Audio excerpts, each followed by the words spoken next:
ये लें जी, हमारी मुर्गी ने ये चूज़े निकाल दिए हैं। माशाल्लाह, बहुत प्यारे प्यारे बच्चे हैं। कुछ अंडे जो है अभी रहते हैं और इसमें से तकरीबन मेरे ख्याल में 5 या 6 जो है अभी चूज़े निकल चुके हैं। कुछ जो है वो शाम तक उम्मीद है निकल जाएंगे, कुछ शायद कल निकल जाएं। कितने प्यारे प्यारे बच्चे हैं, छोटे छोटे।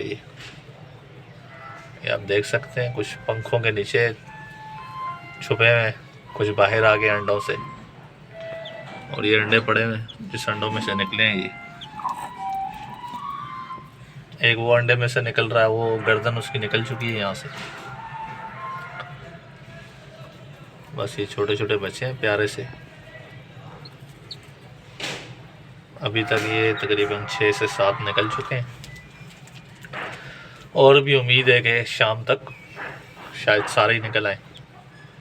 16 अंडे इसके नीचे रखे थे हम लोगों ने और अभी तक 6 अंडे जो हैं, 6 चूज़े वो आ गए हैं बाहर मार्केट में।